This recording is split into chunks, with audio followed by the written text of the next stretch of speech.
Pessoal, então, boa tarde.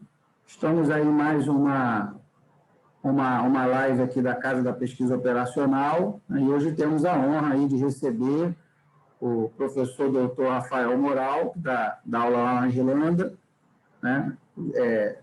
Muito gentilmente aceitou aí o nosso convite, né? E o que eu sempre falo, né? Aqui a ideia da nossa comunidade não é bem se dar uma aula, não é... É uma ideia de comunidade mesmo, igual a do Tiago, né? Igual os Tatidados. Todo mundo sabe um pouquinho, o pouco que sabe a gente compartilha e todo mundo aprende junto, né? Essa é a ideia, né? Porque, assim, a percepção que eu tenho é que o conhecimento ele fica muito preso na academia, né? Então, assim, eu acho que na área de estatística, que é a área do Rafael, deve acontecer a mesma coisa da minha, que é PO, mas pelo menos em PO, estava conversando comigo isso hoje, isso mais cedo, né? Se o cara ali da padaria falar, pô, peraí, eu quero fazer uma simulação aqui a eventos discretos, ele não tem como fazer, né? Porque ele não conhece ninguém que faz, ele não sabe a quem recorrer, né? Se o seu Zé ali da padaria quiser fazer uma simulação de Monte Carlo, né, usar um método multicritério para comprar um freezer novo, ele não tem o que fazer, ele vai escolher na orelhada, porque ele não tem nem acesso às pessoas, né? Ele não sabe como fazer, ele não tem acesso às pessoas.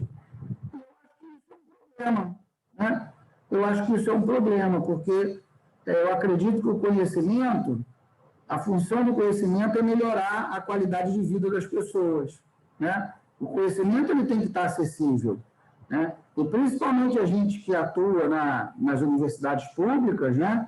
Nós temos esse dever com a sociedade, né? De devolver para a sociedade aquilo que ela investe na gente, né? Então, a multinacional, a Ford, né? A Disney, ter uma equipe de PO, ok, tudo bem, né? Ela tem condições de ter, né? A British Airways tem uma equipe de PO, a Disney tem uma equipe que só estuda a teoria das filas, né? Porque a fila na Disney é um problema, né?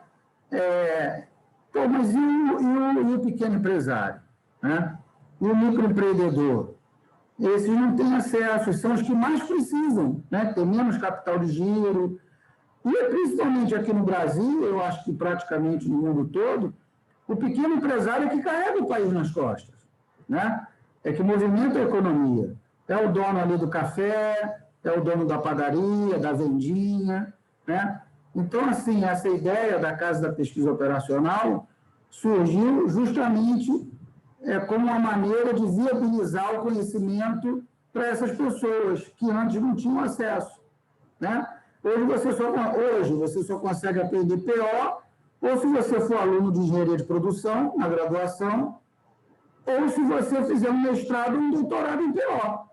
Senão você não vai ver PO nunca, né? Então, quer dizer, eu acho, assim, eu considero que isso é um problema, né? Então, daí que surgiu a iniciativa da gente criar a comunidade, né? E hoje, diferente dos outros dias, só para o pessoal entender, eu sempre faço essa live às 20 horas. Hoje deve ter até menos gente, porque eu sempre faço às 20 horas para dar tempo do pessoal chegar do trabalho, se recuperar. E hoje nós fizemos um pouco mais cedo, né? Fizemos às 17h30, porque o professor Rafael está lá na Irlanda, que são 3 horas a mais. Senão ele ia dar aula até 1h da manhã, né? Então tivemos que marcar mais cedo devido à diferença de fuso horário, né? Bem, eu vou passar algumas informações iniciais, muito rapidamente. Então, nós temos aí o nosso site da Casa da Pesquisa Operacional. Então, lá tem algumas informações que são... Oi, fala. Então, meu amigo aqui cerrando aqui do lado, mas tudo bem. Eu acho que está dando para...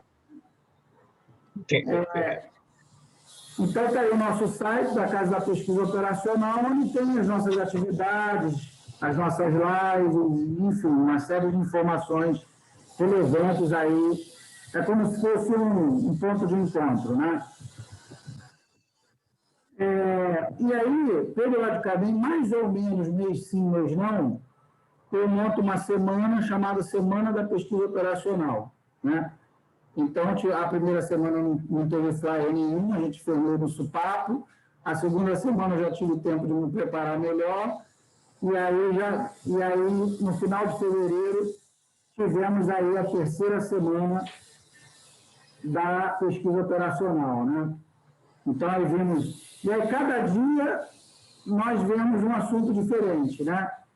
Então, um dia vimos análise aleatória de dados, outro dia vimos inteligência artificial, vimos o método Mod3, o método multicritério Markdown, por aí vai.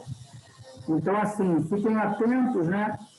Porque eu fiz essa no final de fevereiro, março não teve, abril deve estar aparecendo. Abril ou começo de maio devemos ter aí a quarta semana da PO. Tá? É um evento gratuito, né? E aí nós temos uma rede de parceiros, como o professor Tiago Marques, né? Então, quem quiser participar da comunidade de estatística dele, tem 50% de desconto. Né? Temos o professor Fábio Baldinho, lá de Curitiba, tem o Instituto X, que eu saiba, é o cara que mais sabe Excel no Brasil, pelo menos que eu conheça, né? Pode ser até que exista outro, não estou dizendo que não existe, né? Mas que eu conheço. E aí os membros da Casa da Pesquisa Operacional têm 30% de desconto nos livros do Grupo GEM, também, né? E por aí vai. Quem for apresentar artigo no CIMEP, lá do professor Daniel Moura, esse ano vai ser lá em Caruaru, né? Lá na Paraíba. Não, Pernambuco, né? Pernambuco, Caruaru. Ele que mora em João Pessoa, mas Caruaru é em Pernambuco. Então, lá é um evento bacana, eu já fui várias vezes, já dei palestras lá no CIMEP, já apresentei vários métodos, é o terceiro maior congresso, vamos dizer assim, na área de engenharia de produção, né? Então, quem tiver, os artigos estão o evento é bem organizadinho, né? Então, tem 25% de desconto, quem quiser apresentar algum trabalho lá. E aí nós temos o nosso canal no YouTube, que já há centenas de vídeos lá, e aí vários métodos da PO, método Electro, método HP, simulação de Monte Carlo, né?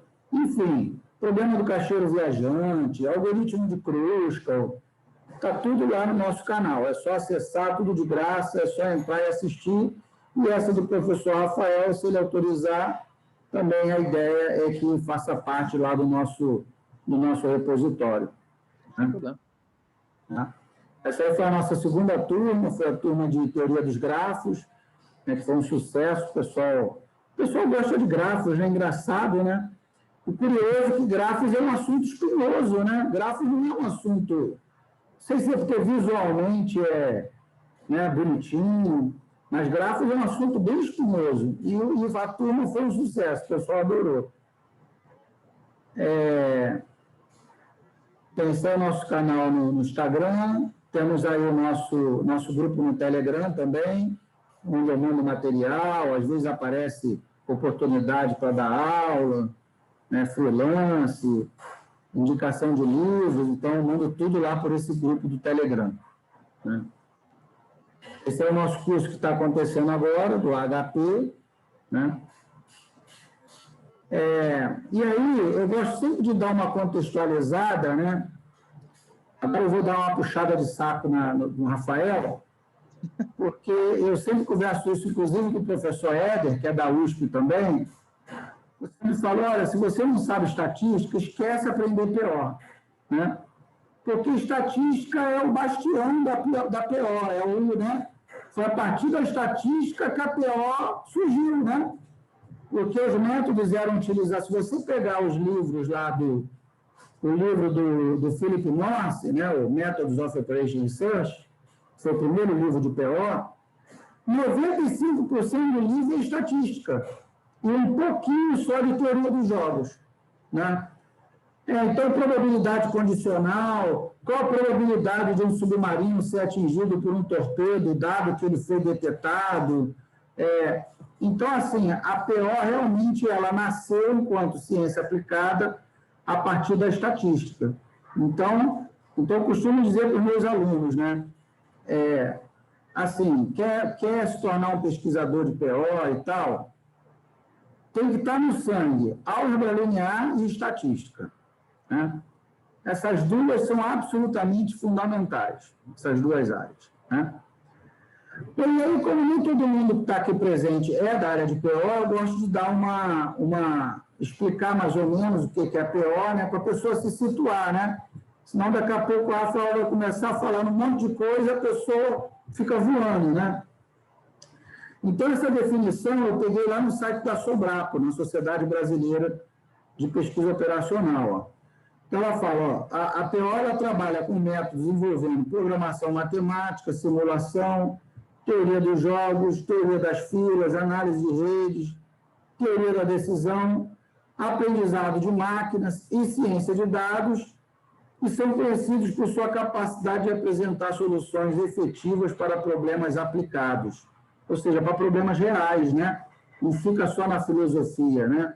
Realmente a gente consegue encontrar soluções para problemas reais, né?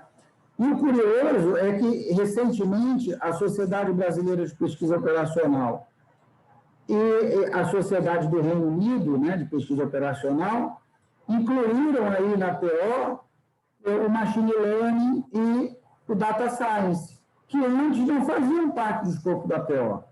Mas, tanto aqui no Brasil quanto lá no Reino Unido, já consideram Machine Learning e Data Science como sub-áreas da PO. Né? E o que faz todo sentido, né? Pelo menos para mim, faz todo sentido Data Science e Machine Learning fazer parte da PO, porque a PO trabalha com apoio à tomada de decisão, então é claro que o Data Science tem que estar, né, aí dentro. E aí, assim, como a PO ela trabalha com modelos matemáticos para apoiar a tomada de decisão, a coisa fica muito ampla, né? Então, esses modelos eles foram separados por áreas, onde a estatística é uma delas, né? Daí que eu convidei o professor Rafael. Então, temos, olha, o apoio multicritério à decisão é uma das áreas, inclusive é o curso que nós estamos dando agora, do método Analytic Hierarchy Process, é um método do apoio multicritério à decisão. A teoria dos grafos é outra área da PO, que nós também já tivemos um curso aqui, daqui a pouco vamos ter outro. Simulação e eventos discretos é outra área da PO, o professor Éder já deu um curso aqui também de simulação. Teoria das filas, já coloquei lá, o Data Science, né? A estatística, na verdade, a estatística é o pilar principal da PO, foi a partir dela que a PO ganhou corpo. Né? Programação matemática, análise envoltória de dados e por aí vai. E tem muitas outras áreas, né? Só coloquei aqui só para ilustrar. Né? E aí é claro que, normalmente, esses modelos eles são processados computacionalmente, porque, né, ainda mais com a quantidade de dados que nós temos hoje em dia, seria inviável trabalharmos manualmente com esses modelos, né? Não teria o menor sentido. Né? Então, o que eu falo? Então, na verdade, o que eu tenho é o seguinte, a pesquisa operacional ela trabalha com modelos matemáticos, uma massa de dados, porque sem dados o modelo não adianta de nada, o modelo precisa de dados, né? Que são processados computacionalmente para apoiar a tomada de decisão. Né? Então, na verdade, nós temos um tripé aí, que é o modelo matemático, a coleta, a estruturação dos dados e o processamento computacional. Então, é justamente nessa parte que o meu grupo de pesquisa trabalha lá no Instituto Militar de Engenharia. Trabalha nesse processamento computacional de maneira a conseguir tornar esses modelos mais práticos, mais simples, mais fáceis de serem utilizados. Né? Nosso grupo de pesquisa trabalha especificamente pegando esses modelos matemáticos e transformando em modelos computacionais de mais fácil acesso, de mais fácil utilização, né? Então, o que eu sempre falo, data science, pesquisa operacional, caminho de lado a lado, né?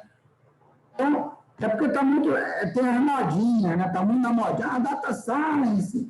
Pô, mas peraí, não adianta você ter um dado se você não tem um bom modelo, né? E vice-versa, não adianta também você ter um ótimo modelo se o dado é uma porcaria, né? E se o lixo entra, o lixo sai, né? Então, você precisa ter um bom modelo e você precisa ter dados em quantidade e com qualidade, né? Esse que é o livro que eu falei do professor Philip Morris, né? Então, assim, quando a Segunda Guerra acabou, o professor Morris, ele compilou as técnicas que eles utilizaram na Segunda Guerra. E se você pegar esse livro para ler, você vai ver que 95% do livro é só estatística. Teorema de Bayes, probabilidade condicional, papapá, né? Tudo estatística, teste de hipóteses, né? E aí você fala assim, pô, mas então esse papo de PO é papo para estatístico, é papo para engenheiro, papo para matemático, né? É papo para essa galera aí da pesada, né? E não é nada disso. Se vocês observarem aqui o que o professor Morris fala logo no início do livro, né? Ele justamente destaca isso. Ele fala, me parece... Cadê? Deixa eu ver aqui. Espera aí que deu uma travada aqui. Minha tela travou. Para vocês travou ou vocês estão ouvindo? Dá para ver só o seu mouse mexendo. Estou ouvindo, mas dá para ver só o mouse aí carregando. Ah, é? Não sei porquê. Deixa eu falar. Então, foi. Então, o professor Philip Morris, ele falou, me parece que o pesquisador, né, a pessoa que vai trabalhar pesquisa operacional, não precisa ser um especialista em qualquer área particular da ciência, né? Ele tem que ter uma certa experiência, papapá. Ele pode ser um biólogo, um físico, um matemático, ou um trabalhador de qualquer outra ciência. E é isso mesmo, né? O Rafael pode confirmar, né? O Rafael, com a sua experiência também, sabe que a estatística pode ser aplicada em qualquer área de conhecimento, na biologia, na química, na educação, Então, tal qual a PO, né? Até porque as duas são co-irmãs, né? Então, eu sempre falo, quando eu fiz, por exemplo, mestrado em PO, na minha turma fazendo doutorado, havia uma psicóloga fazendo doutorado em PO. E nessa mesma turma havia um médico cardiologista fazendo doutorado em PO, né? Ele vai usar PO lá na medicina, né? E em dezembro do ano passado, eu participei de uma banca de doutorado que quem estava defendendo era uma pedagoga, que criou um modelo novo, um modelo matemático, para utilizar lá no sistema educacional e tal, né? Tudo bem também, né? Então, é o que eu sempre falo, a pesquisa operacional é para todo mundo, não é para meia dúzia de iluminados que conseguem entender, né? Não é isso, não é essa a ideia. Pesquisa operacional é para todo mundo. É justamente esse é o nosso propósito, popularizar a pesquisa operacional, torná-la acessível, né, para que a sociedade possa se beneficiar dela, né? Ela tem muito a contribuir para que melhores decisões sejam tomadas, né? Então, deixa eu fechar aqui. Então, como o professor Tiago sempre fala, o nosso propósito, como eu falei, né, não é oferecer um curso, não é dar uma palestra, é realmente criar um ecossistema, um grupo de amigos, onde a gente possa discutir temas de interesse, né, eventualmente oferecer um curso, indicar material, né? Eu estava conversando com o Igor hoje, já temos aí iniciativas espalhadas em todo o Brasil, fruto aqui dos nossos encontros, né? Então, já estamos com um grupo de pesquisa lá em Rondônia, o professor Claudinei, visando reduzir a taxa de mortalidade dos alevinos, dos criadores de tambaqui, lá em Rondônia. Então, já tem o professor Daniel lá na Universidade Federal de Campina Grande, né? Tem o próprio Fábio Baldini lá em Curitiba. Então, a ideia é justamente essa, é a gente poder contribuir um pouco com a sociedade dentro desse conhecimento que a gente traz em modelagem matemática. Tá? Então, mais uma vez, eu agradeço ao professor Rafael, né, por nos dar essa honra da sua presença, por dispor do seu tempo. Né? Eu acredito que nós temos de mais valioso é o nosso tempo, né? Porque o tempo não volta. Né? Então, eu queria que você se apresentasse, Rafael, falasse um pouquinho da tua história, né? Como é que foi o teu mestrado, teu doutorado, como é que você foi aí para a Irlanda, e aí a gente pode começar o nosso bate-papo. Legal. Obrigado, Marcos, pelo convite. Um prazer é meu estar aqui, a honra é minha, tá legal? E eu acho que tudo que o professor Marcos disse, eu concordo em gênero, número e grau, e eu acho que tem que estar, o conhecimento, eu vou falar isso hoje, inclusive, está na minha apresentação. Eu falo sobre o conhecimento e que o conhecimento, na verdade, é um tesouro transgeneracional. Eu uso essa palavra. E eu vou falar isso hoje. Então, eu concordo, professor. E eu acho que aquela história do tripé, né? Pesquisa, ensino e extensão, e eu acho que tem que ser... as três partes têm que ser valorizadas. Às vezes, é muito valorizado só a parte de pesquisa, e deixa o ensino e a extensão a desejar, ou às vezes fica só na pesquisa e ensino, mas eu acho que os três têm que ser valorizados. Bom, o professor Marcos pediu para me apresentar, me chamo Rafael, prazer estar aqui. Eu fiz graduação em Biologia pela Universidade de São Paulo, em Piracicaba. A pior para todo mundo, tá vendo? Temos um biólogo, né? Mestre, doutor e tal em estatística, né? Eu queria, quando eu estava no colegial, eu queria fazer ou matemática ou biologia. Então, eu conversei com a minha mãe é matemática. Ela falou assim, Rafael, faça biologia, porque daí você pode achar uma aplicação. Então, eu comecei trabalhando em modelagem matemática de sistema predador-presa, a competição, no meu segundo ano. Interessante. Enquanto fazia biologia, né? E daí eu queria trabalhar na parte de modelagem matemática, em ecologia. Então, eu fui trabalhar com a professora Clarice Demétrio na Exalc, e eu brinco com ela, eu falo que ela me enganou, porque eu falo para ela assim que eu pedi para trabalhar com modelagem matemática de dinâmica de população. Ela falou, não, vamos fazer isso. Ela me colocou para trabalhar com estatística, eu adorei. E eu achava que eu estava trabalhando com modelagem matemática. Então, acabei gostando. Eu tenho trabalhado com a Clarice desde 2008 até hoje. Então, é uma parceria de longa data. É muito mais do que... 2001 ou 2011? 2008. Comecei em 2008. Então, eu estou aí há 13 anos trabalhando com ela. Eu fiz 4 iniciações científicas com ela, mestrado e doutorado. E a gente continua parceiro até hoje, né? Então, terminei a minha graduação em Biologia, fui fazer mestrado em Estatística, também na Exalc, fui fazer doutorado também em Estatística. E durante o meu mestrado e doutorado, no mestrado eu fiquei 2 meses aqui na Irlanda trabalhando com o John Hind, na NY Galway. Trabalhando com um modelo para superdispersão, modelo linear generalizado e extensão. E durante o meu mestrado fiz os meus experimentos no laboratório de entomologia na Exalc, rodei todos os meus experimentos como bom biólogo, que na época, eu digo não sei se ainda sou, mas como bom biólogo, na época rodei meus próprios experimentos e depois analisei todos eles e fiz a minha tese na área de estatística, minha dissertação na área de estatística. Já no meu doutorado, cansado do laboratório, falei, não, eu vou analisar dado já pronto. E então, continuei trabalhando com a Clarice e com o John. Aí tive a oportunidade de vir para cá para a Irlanda, durante o doutorado. Fiquei o ano todo de 2016 aqui com o John e terminei meu doutorado em dezembro de 2017, porque era para terminar em fevereiro de 2018, só que eu fiz o concurso aqui para a Irlanda e fiz um outro concurso para Nova Zelândia. E aí me deram uma vaga aqui na Irlanda, só que eu precisava defender, então eu tive que adiantar. Para defender a defesa. Isso. Aí, desde janeiro de 2018, estou aqui na Irlanda, na Universidade de Maynooth. E aí é concurso também? Como aqui no Brasil é concurso? Como é que é? Concurso também, mesma coisa. Só que o concurso aqui é bem diferente do concurso do Brasil. Então, por exemplo, desculpa, deixa eu só fechar a porta. Uhum. Minha cachorra fica entrando pedindo carinho, tadinho. O concurso aqui é um pouco diferente. Então, a gente tem uma entrevista e durante a entrevista você dá uma aula bem rápida.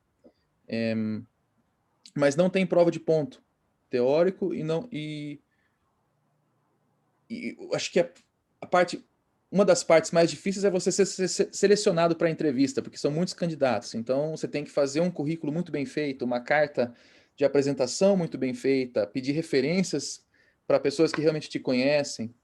Entendi. Então, fica a dica aí, né? Tem que estar bem apresentado, porque eles vão receber 80 aplicações para uma vaga, então eles vão olhar a carta e olhar o currículo, e se não está batendo com o que eles estão querendo lá, já é descartado na hora, né? Entendi. Então, acho que não sei quantos chamaram para entrevista, mas se aplicam 80, chamam 5, 6 para entrevistar. E a entrevista é 1 hora, e você só tem 1 hora para falar do que você é e do que você é capaz. Entendi. Então, por um lado, é mais tranquilo porque é 1 hora, mas por outro lado é mais difícil porque é só 1 hora. Exatamente, Então, tem que tomar muito cuidado e é isso. Na verdade, eu fiz a entrevista para a Irlanda quando eu estava na Nova Zelândia fazendo entrevista lá. Então, foi muito engraçado, porque era 2 horas da manhã lá, e eu estava com jet lag desgraçado, eu estava acordado desde as 2 da manhã do dia anterior. Eu fiz a entrevista por Skype, mas deu tudo certo, graças a Deus. Era uma vaga temporária, 3 anos. Eu vim para cá, e daí na metade do ano apareceu uma vaga permanente, então eu tive que fazer o curso de novo. Daí eu tô aqui permanente, desde, então, setembro de 2018. Aqui a gente tem um curso de Data Science, que começou recentemente. No ano passado foi a primeira turma que começou. E a gente tem também curso de Estatística, e esse já é de longa data. A gente tem um mestrado em Data Science Analytics e um Higher Diploma em Data Science Analytics. E mais recentemente, a gente tem aqui um programa de doutorado estruturado, chamado Center for Research Training in Foundations of Data Science, e é pela Universidade de Maynooth, UCD e Universidade de Limerick. Então, quem tiver interessado em fazer o doutorado pleno aqui, ano que vem vai ser o último ano que a gente vai ter essas vagas, são mais de 30 e poucas vagas no ano que vem, acho que 10 em Maynooth, 10 em UCD, 10 em Limerick, ou pode ser 11 ou 9, varia, mas em torno de 30. E as inscrições são em janeiro. Então tem o site, eu vou até deixar aqui para quem tiver interesse. Data. Por que vai ser o último? Oi? Vai ser o último porque é um consórcio que eles fizeram parceria com o SFI, que é como se fosse um CNPq daqui, né? E junto com diferença de várias empresas. Então tem várias empresas que estão participando. Então o SFI entrou com metade do dinheiro, eu acho, e as empresas com outra metade. Para financiar esses doutorados. Então, eles estão financiando 4 cohorts. Esse ano foi a 3ª, estamos selecionando no momento, estamos na fase de seleção, e ano que vem vai ser a última. Talvez seja estendido, mas a gente não sabe. Entendi. Então, o aluno não paga nada, né? As empresas te pagam. O aluno vai aí, faz o doutorado, ele só tem que ser capaz de se manter aí. Né? Não, na verdade, a gente paga 18.500 euros por ano para o aluno. Pô, tá bom, não tá ruim também, não. 18 euros por ano, dá 1.000 e pouco por mês, dá para sobreviver. É tax-free, né? Não tem imposto, então acho que é 1.700 por mês, se eu não me engano, algo assim, e tem também uma taxa de bancada, acho que 2.500, mais ou menos, que dá para você viajar, ir para congresso, comprar. Você chega aqui, a primeira coisa que eles te dão é um computador novo. Então... entendi. É igualzinho aqui. Aqui também é assim, né? Tem bastante... Só manda e-mail pro coordenador, né? Vamos lá. Alerta de ironia, vamos deixar aí, claro. E aqui a gente organiza bastante aquelas masterclass, né? Chama o pessoal do MIT para dar masterclass. É muito interessante. Coisa que, às vezes, eu assisto porque eu sou curioso, mas às vezes eu não entendo nada. Mas é muito legal de ver o que eles estão fazendo. Tem algumas partes de... Não entendi nada, eu fiquei com medo, pô. Fiquei, né? Isso assim... Mas, Marcos, acho que a coisa que mais acontece comigo é eu não entender nada. Então, eu já estou até acostumado. Eu sento lá, vejo a pessoa falar, admiro pra caramba, falo parabéns, mas... É legal ver o contexto, né? O que dá para você fazer. Como diz o Paulo Justiniano lá, ver a mágica acontecendo, né? E deixe que os outros se encarreguem dos pormenores, a menos que você vá fazer. Uma oportunidade bem interessante esse doutorado. Sim, quem tiver interesse, eu acho que é uma abordagem muito boa e não precisa, como fala, não precisa ter mestrado, você pode ir direto da graduação. Opa, olha aí, Cláudio. Olha a cara do Cláudio. Peraí. Maneiro isso aí. Pô, ele tava falando que vai finalizar e tal. Eu falei, pô, tem nem chance, né? Não sei, tô finalizando a graduação agora. Aí ele falou, não, Cláudio, você pode prestar no ano que vem, em janeiro, que entra a inscrição. A inscrição é somente um currículo, uma carta de apresentação e exame de inglês. Tem que ter o TOEFL ou o... Eu tenho TOEFL. Meu TOEFL é 100 e pouquinho, que é o último que eu tirei. Eu não vou lembrar a nota agora, mas está marcado lá. Você tem que ter uma nota X. Rafael, eu tenho duas certezas na vida. Uma é que eu vou morrer e outra é que o Cláudio vai fazer. Opa! Que isso, cara? Porra! Que isso? Ó, que moral! Ó, não dá para ver na câmera, mas ó, arrepiado. Aqui. Ele vai fazer Nem tem pressão, né? Nem sentir a pressão, né? Mas, ó, vocês têm o meu contato aqui, então, a partir de hoje, a gente já se conhece. Então, é só me escrever, pede para o Marcos o meu e-mail e a gente pode conversar sem problema, tá bom? E espero que vocês prestem, porque a gente quer gente boa. A gente quer trazer gente legal aqui, que vai fazer o doutorado, 4 anos, vai produzir. Vai fazer o doutorado aí contigo. Opa! Não.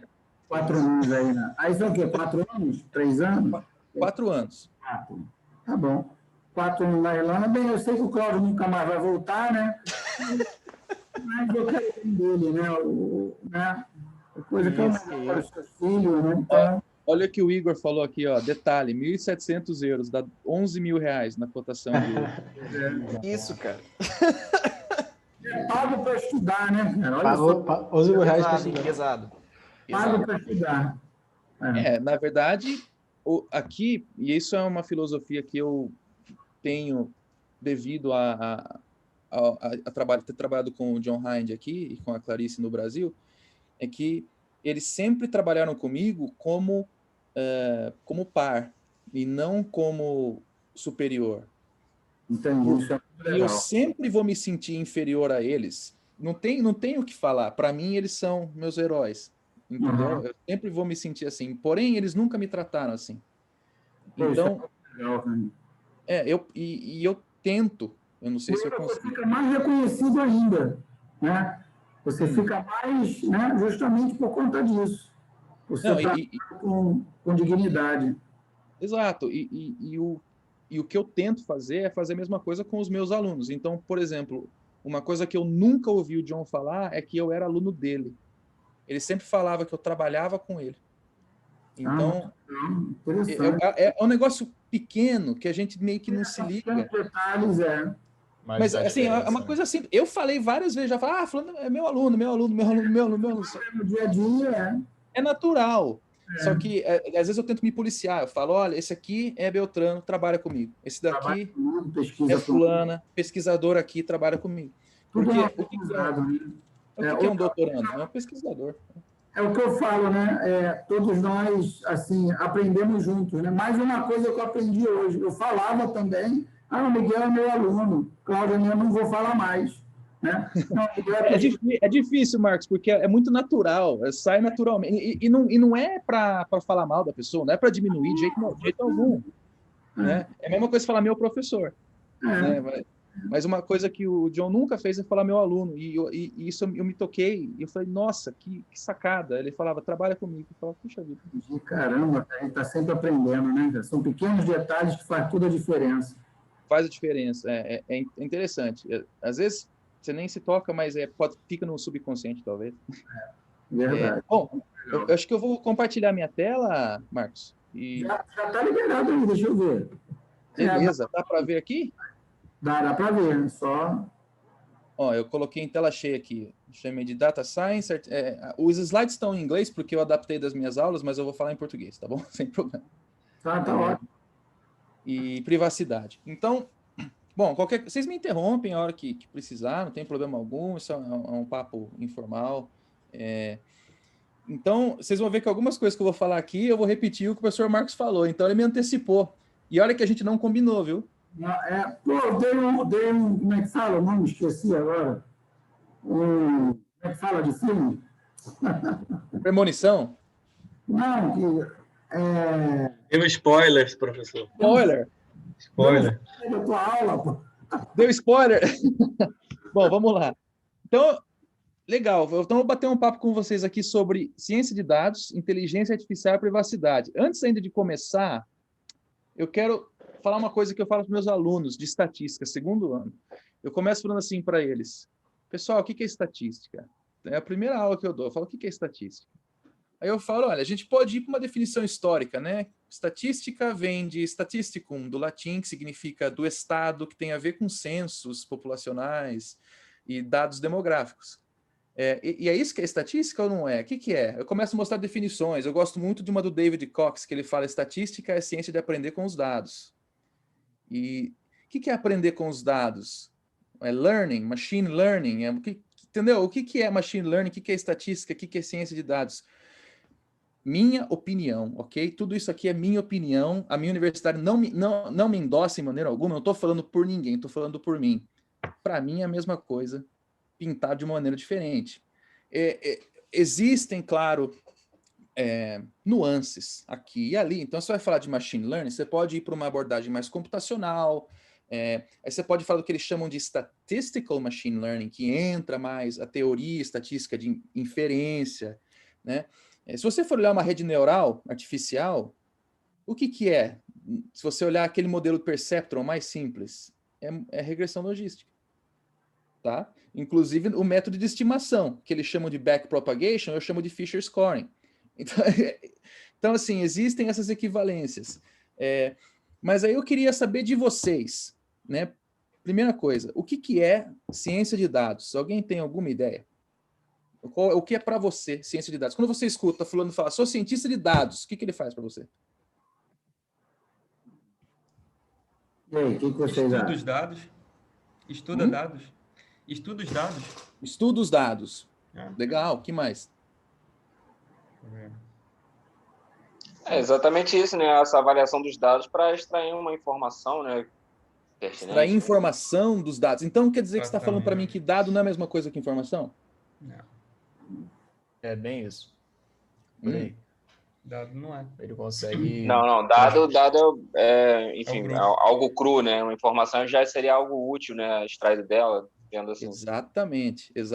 Então, eu começo sobre essa parte do que é data science com essa figura que eu acho que é bem legal e resume de uma maneira. Então, assim, o que é o processo de ciência de dados?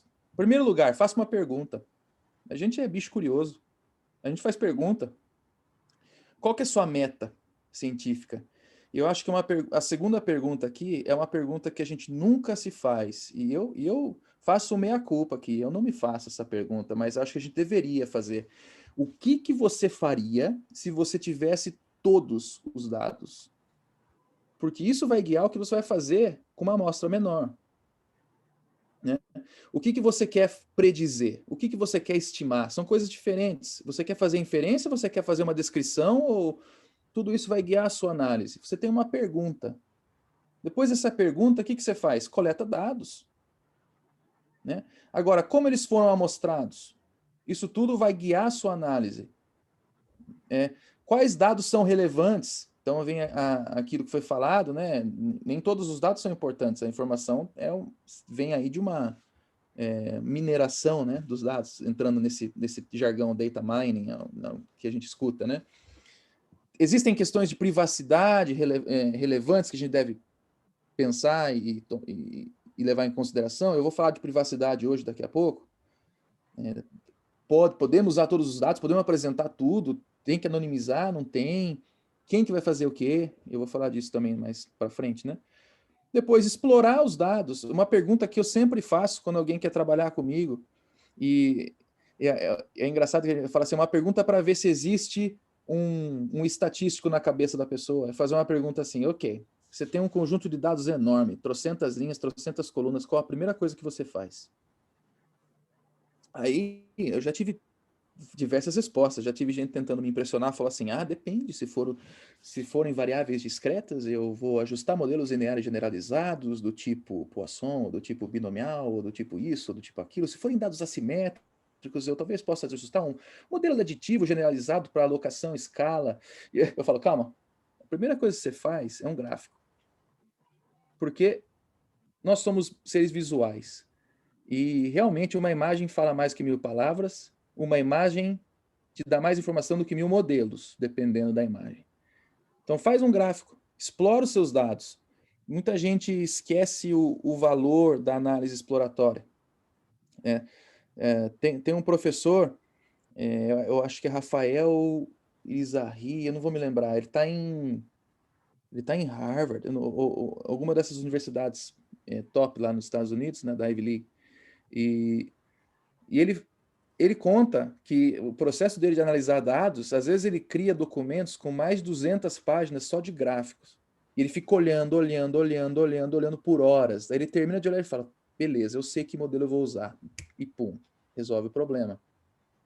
E às vezes isso vale muito mais a pena você gastar horas olhando gráficos relevantes do que você gastar horas tentando modelos que não façam sentido. Né? Depois de explorar, o que você faz? Você modela. Aí vem o processo de doutorado em estatística. Ano 1, construa um modelo. Ano 2, crie métodos de estimação. Ano 3, obtenha dados para validar. Eu brinco, mas um doutorado em estatística às vezes pode ser descrito dessa maneira. Construir um modelo, não adianta nada ter um modelo lindo se você não consegue ajustar, e não adianta nada ter um modelo lindo e um algoritmo de estimação se ele não é válido. Então, tudo isso. Às vezes você tem que retornar nesse ciclo aqui e voltar e tal. Depois, por último, não adianta nada você ter o melhor conjunto, a pergunta mais interessante do mundo, o melhor conjunto de dados do mundo, o gráfico mais lindo do mundo, o modelo mais incrível do mundo, se você não consegue comunicar os seus resultados. Se você não consegue falar a língua de quem está te ouvindo. Então, tem uma disciplina que eu dou aqui para o mestrado, que chama Tópicos em Análise de Dados, e eu trago, uma parte dessa disciplina é trazer membros da indústria para conversar com os alunos. E para aumentar a empregabilidade, dar chance para eles também de conhecer quem está trabalhando na indústria. E recentemente, foi nessa semana, estamos na sexta-feira, olha só, minha cabeça. Segunda-feira, veio um rapaz que trabalha no Facebook, aqui na Irlanda, e ele estava contando sobre como era trabalhar no Facebook. E ele falou uma coisa que eu já ouvi amigos meus falarem também, que já trabalharam em banco ou trabalharam para outras companhias de data science. Ele disse que você tem o seu modelo, você tem o seu algoritmo de machine learning lá, pode ser o mais complicado possível. Você vai para a reunião com os stakeholders ou com o seu superior ou algo do tipo, eles não querem saber pormenores. Eles querem saber o que isso significa para o meu problema. Como que você vai resolver o meu problema? Tá? Um amigo meu que trabalhou, acho que por Banco Santander, ele estava fazendo, eu não vou lembrar exatamente o que era, mas ele desenvolveu um algoritmo usando floresta aleatória. E ele entrou lá para conversar com os executivos e ele foi explicar o algoritmo. Pararam, ele falou, não, eu quero saber o quanto que eu vou economizar se eu usar isso. Então, não adianta nada você ter o melhor modelo do mundo se você não sabe comunicar o que a pessoa está querendo escutar ali. A pergunta é a seguinte, se eu usar o seu método, quanto que eu vou economizar? 12%. Tá bom, pode usar. É diferente. Oi? Simples assim. Exato. E às vezes a pergunta é simples e a resposta é simples, mas o mecanismo para você chegar lá, não. Né? E aí entra nós, como cientistas de dados. E eu tenho as setas aqui porque você pode pegar dados, mas tem que voltar e fazer outra pergunta, e tudo é um ciclo que pode voltar e de novo, e voltar de novo, terminar e fazer outra pergunta, e isso segue. Eu acho que isso é algo bem interessante. Então, eu falo para os meus alunos, né, que quando eu converso com os meus amigos e com a minha família, se eu falo assim, eu sou um estatístico e eu crio modelos, eles vão olhar para a minha cara e falar assim, nossa, boa sorte. Agora, se eu falo assim, eu sou cientista de dados e eu trabalho com aprendizado de máquina e inteligência artificial, eles geralmente falam assim, nossa, me conta mais sobre isso. Como você é interessante, pegue meu dinheiro. Caramba, cara! Né? Então, realmente é um nome que ficou aí fancy, né? É um nome trendy, que eles chamam. Tudo é uma questão de storytelling, né? Uau! Tudo trendy. E tem um amigo meu aqui da universidade que ele estava trabalhando com drones. Então, ele escreveu um projeto para a agência de fomento e era para utilizar drones para fazer imagens aéreas de córregos ou de canais para medir volume da água, alguma coisa nesse sentido. E foi rejeitado o projeto dele. Aí ele mandou o mesmo projeto, idêntico, e colocou como título Drone Science. E foi... Então, foi aprovado. Você precisa saber fazer o marketing. Excelente. Eu ia falar se vender, mas é meio estranho falar você se vender. Você precisa saber fazer os meus marketing. Fica meio ambíguo, né? Fica meio ambíguo, não quer? Saber se posicionar, né? Exato, posicionar. Se posicionar, melhor, mais bonito, mais elegante. É saber fazer o seu marketing, né? E saber o seu valor, e saber aquilo que as pessoas vão estar prestando atenção. Às vezes você tem 30 segundos para fazer aquilo, né? Gourmetizar o produto. Exatamente, gourmetizar o produto. Então tá, a gente falou sobre data science, mas o que são dados? Isso me lembra uma aula que eu tive na biologia, e eu vou pela tangente aqui rapidinho, mas eu me lembro uma aula de física que eu tive na biologia, e o professor Sérgio, eu gosto muito dele, e primeira aula ele falou assim, vocês são biólogos, né? O que é biologia? Aí, o que acontece? Estudo da vida, biólogos, estudo da vida. Legal, o que é vida? Aí essa é uma pergunta que as pessoas já não sabem responder, já não tem consenso, né? Pega um vírus, o vírus é vivo, mas não tem nada a ver com outros organismos vivos. O que é vivo? Aquilo que se mexe, tá bom, então planta não é mais viva porque não se mexe. Não, mas planta é viva, então tem que mudar a definição. Aí chegamos na parte de uso de energia. Aquilo que usa energia é vivo. Legal, o que é energia? Aí você tem a definição física de energia, não é? Acho que eu não vou lembrar, mas o denominador é o tempo. Alguma coisa dividido pelo tempo. Desculpa, eu não vou lembrar. Aí ele falou, e o que é o tempo? A gente ficou, acho que 40 minutos só pensando nisso. E às vezes são coisas que a gente usa o tempo todo. A gente fala isso o tempo todo, mas não sabe definir. Então eu queria perguntar para vocês, que são dados. Por que a gente fala de dados o tempo todo? Dado geralmente é um fato, né? Geralmente não, é um fato. É Um aquilo que tá ali. registro. É o bruto. Registro, um fato. Um evento. Um evento. Uma amostra. Uma amostra. Informação, ou pode ser informação ou não? Não, informação não. Informação não. Pelo menos eu entendo que a informação é o dado tratado, né? Ele gera informação. O Miguel tem razão.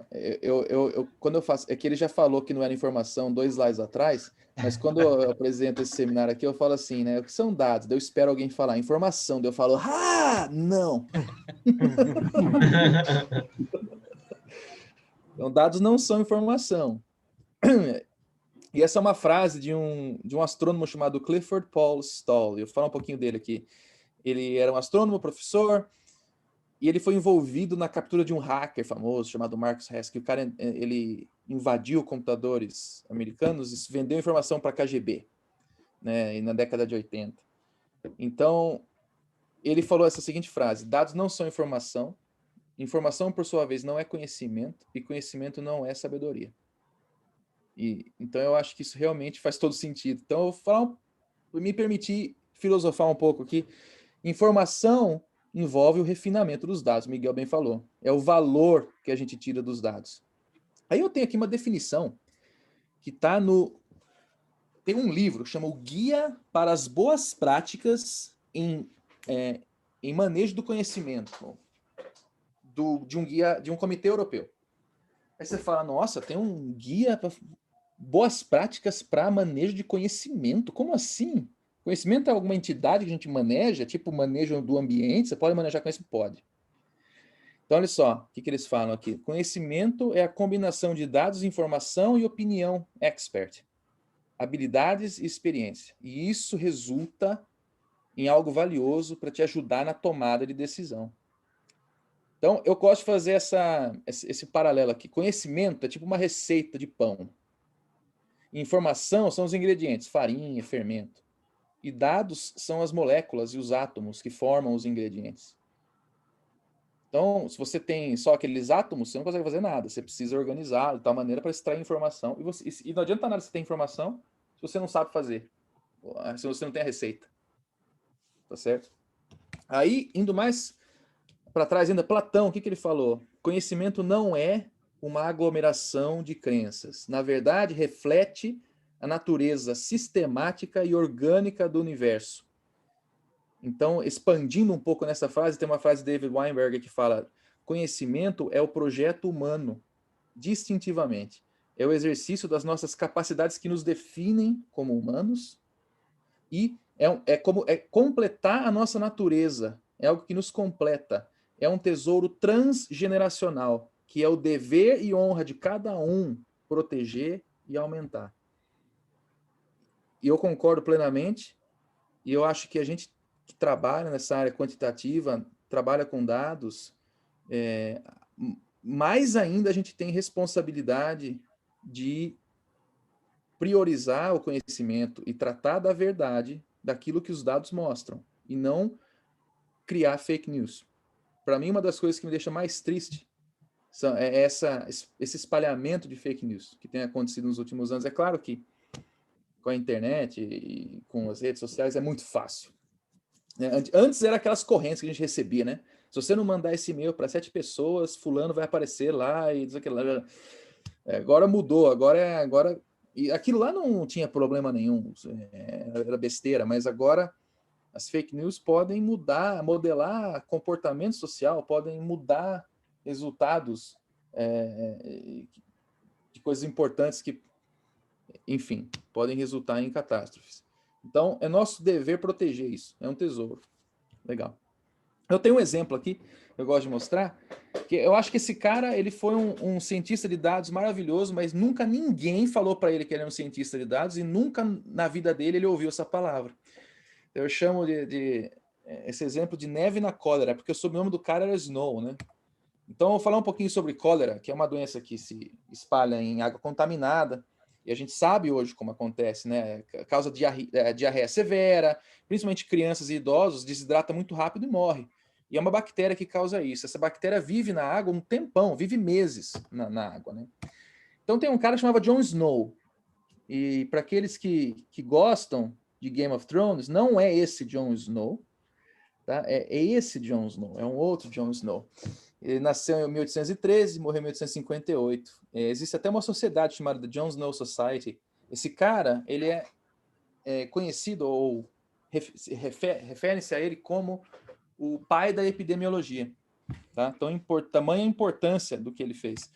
Então tá aqui, ó, década de 1850, Jon Snow ele era um cético da teoria dominante da época, eles falavam que as doenças eram causadas por ar ruim, que eles chamavam de miasma. Então, se você digitar miasma no Google, você vai ver tipo um espírito que paira no ar e te infecta.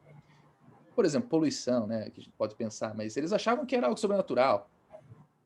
E não existia a teoria de germes, a teoria de micro-organismos. Então, ninguém entendia como que as doenças aconteciam. Aí teve um outbreak de cólera. Então, a gente está numa pandemia aqui, né? Vou falar de outra epidemia, uma pandemia global de cólera que estava acontecendo na época.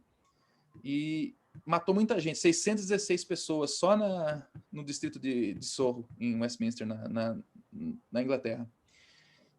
O que aconteceu? Ele investigou as causas. Conversando com os residentes, ele identificou a fonte que estaria relacionada a esse outbreak. E ele decidiu que era uma bomba de água lá. Falou, vamos fechar essa bomba de água. Fechou, acabou o outbreak. Como que ele fez isso? Ele não ajustou, eu vou falar para você como ele não fez. Ele não ajustou nenhum modelo, ele não tinha nenhum computador, ele não fez nenhum cálculo em calculadora, ele não fez nada disso. Ele fez um gráfico. E é isso que ele fez, acabou. Tá aqui uma tabela, né? Ó. Data, número de ataques fatais, número de mortes. Eu acho engraçada essa tabela, porque um ataque fatal, para mim, a pessoa morre, mas são diferentes. Então aqui um gráfico para ver melhor, né? Então aqui número de mortes, ó. Começou aqui a pandemia global, e uma pessoa morreu, duas, uma, do nada, pum, um pico, mais de 100 pessoas morrem em um dia só, e depois decai, né? Então tá aqui o mapa, esse aqui é o gráfico que ele fez, aqui tá o distrito de Soho, em Westminster, na Inglaterra, em Londres, aqui é a Broad Street, que é a rua larga, você vê que é uma das ruas mais largas, mas essa aqui é muito mais larga, mas não chama de Broad Street. O que ele fez? Ele conversou com os residentes e viu quantas pessoas tinham contraído cólera lá. Então, por exemplo, nessa casa aqui, ó, um monte. O tamanho da barrinha é o número de pessoas que contraíram cólera. Isso aqui menos, isso aqui uma só, isso aqui duas e tal. Ele fez isso. Ele olhou para esse gráfico aqui e falou, tá, eu acho que tem a ver com a água, porque ó, aqui tinha uma bomba de água. Eu vou mostrar um outro gráfico, dá para ver melhor. Então aqui, ó, a bolha, o tamanho da bolha é o número de pessoas infectadas e a bomba tem uma torneirinha azul. Então, ó, uma bomba aqui, outra aqui, outra aqui, outra aqui, não tem quase caso nenhum. Agora, ao redor dessa aqui, trocentos. Ele falou, será que tem a ver com a água? Vamos desligar essa bomba aqui para ver o que acontece? Acabou o outbreak de cólera lá. O que realmente acontecia? Tinha duas companhias que forneciam água para Londres na época, Lambeth e Southwark and Vauxhall. Tinha uma região que só Lambeth fornecia, outra região que só outra companhia e uma região que as duas. Olha aqui, ó, número de casas abastecidas por Southwark e Vauxhall, 40 mil, número de mortes por cólera 1.200, então que resulta em 300 mortes por 10 mil. Já a Lambeth, 0,37 mortes por 10 mil. E o resto de Londres, que são as duas, 59 mortes por 10 mil. Falou, pera, tem alguma coisa aí. Foram investigar da onde que Southwark e Vauxhall estava tirando água. Eles simplesmente estavam canalizando água de regiões poluídas do rio Tâmisa e mandando para as bombas. Aí veio a sacada. Peraí, então é água suja, água poluída. Ah, o que tem na água suja que não tem na outra água que as pessoas pegam cólera? Então não é miasma, então é um germe, né? Então esse evento ficou conhecido como o evento fundador da epidemiologia. O gráfico dele era simples, mas era brilhante. Então só com aquele gráfico ele conseguiu identificar o que estava acontecendo, resolveu o problema, né? Tem gente morrendo, o que eu faço? Ah, você ajusta o modelo XYZ, o modelo espaço-estado hierárquico. Não, desliga aquela bomba d'água. Pronto, é isso que a gente quer saber. Tá certo? Então é a comunicação aí. Aí, obviamente que hoje em dia, os dados não são pequenos como aquele lá. Hoje em dia a gente tem o famoso Big Data, né? Então só um parênteses aqui. Big Data não faz nada, tá, gente? Big Data é só um conjunto grande de dados. Mas eu já ouvi gente falando que, eu trabalho com Big Data porque o Big Data faz isso, porque o Big Data faz aquilo, que o Big Data é isso, aquilo. Calma lá. Não. O Big Data tá quieto lá. É só um monte de número, um monte de letra. Tá bom? Então tá aqui, ó. Se você digitar os Vs do Big Data, the Vs of Big Data, você vai achar até... Uma vez eu achei os 13 Vs de Big Data. Nossa, logo vai ter os 39 mil Vs de Big Data. Eu gosto de mostrar esses 5 aqui. Mas para falar bem a verdade, só os 3 primeiro para mim já basta. Então aqui, o volume, que é muito dado, a velocidade, que é a velocidade com que é gerado. Então, já tem um monte, mas amanhã vai ter muito mais. Então, assim, a cada segundo vem, não para, né? A variedade, que é porque tem dado discreto, dado contínuo, dado de imagem, dado de som, dado nominal, categórico, escala de nota, o que você imaginar tem, né? Aí tem esse daqui que eu acho legal, veracidade, porque não adianta nada você ter um monte de dado, mas ter um monte de dado ruim, um monte de dado falso, né? Que é aquilo que a gente fala, que um algoritmo de machine learning reproduz o que está nos dados. Se seus dados têm viés, o seu algoritmo vai reproduzir viés. Tá certo? E valor. Não adianta nada você ter um monte de dados, você não consegue extrair valor. Não adianta nada você ter um monte de dados, um modelo maravilhoso, se você não consegue responder a pergunta que você está fazendo. Tá certo? Então aqui um exemplo, né, de Big Data. O que acontece na internet em 60 segundos? A cada 60 segundos, aqui, ó, 87 mil horas de Netflix assistido. 156 milhões de e-mails mandados. WhatsApp, 30 milhões de mensagens, 1 milhão de fotos, 175 mil vídeos. Snapchat, 200 mil snaps. Instagram, 105 mil fotos. 1/3 de milhão de tweets. 4 milhões de pesquisas no Google. E os caras têm que processar isso. Só que isso é a cada minuto. Então, o cara terminou de fazer o processamento. Se o processamento dele levou 10 minutos, então já teve mais 40 milhões de pesquisas no Google para os caras analisar. Então tem que ter aí um time, eles têm um time de cientistas de dados, engenheiros de dados, que faz implementação, e servidores enormes, com alta capacidade, para poder rodar tudo que eles precisam rodar, né?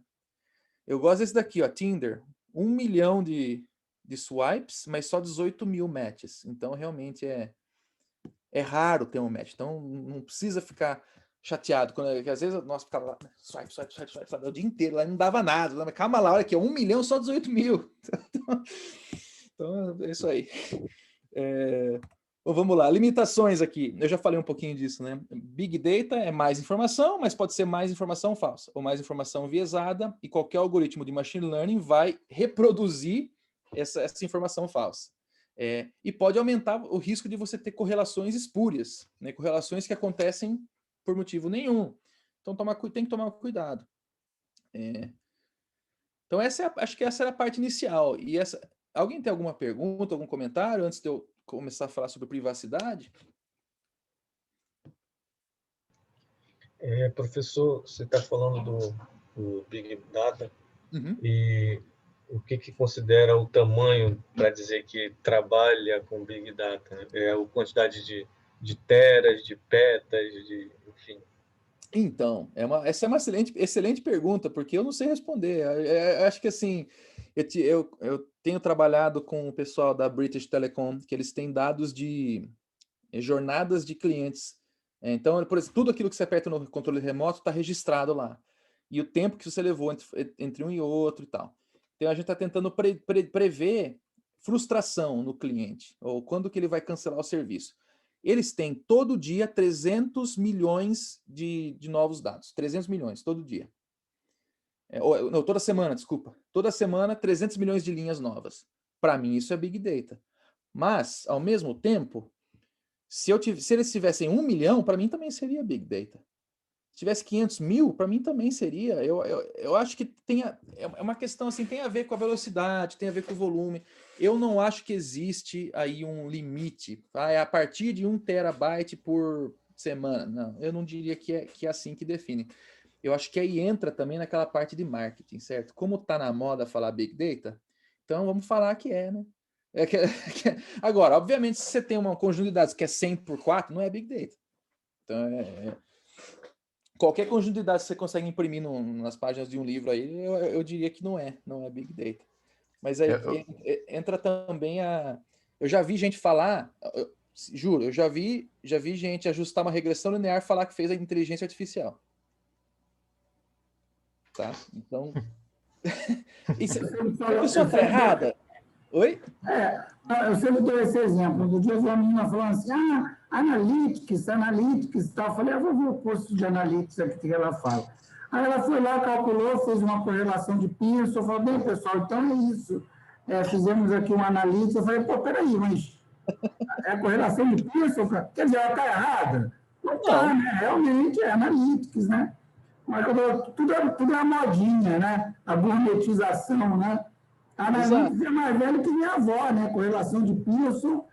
Talvez o que nós temos de diferente hoje é que nós temos realmente uma quantidade boçal de dados e já temos condições de processá-los.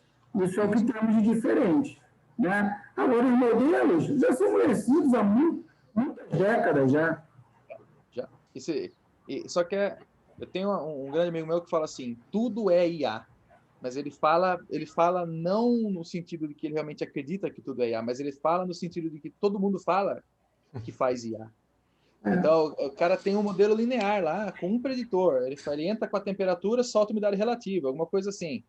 Aí ele fala, eu programei aqui um algoritmo de inteligência artificial, é só você alimentar com a temperatura que eu te falo a umidade relativa. A gente tá no topo do ciclo das expectativas. A galera toda tá... Você vai para lá, inteligência artificial, um switch lá, que desarma quando... errado não tá.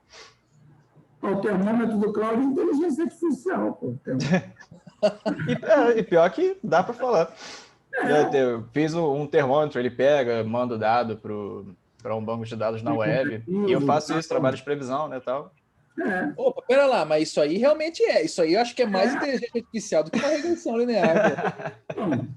Com certeza, Mas, Cláudio, não é termômetro. Hã? Não é termômetro.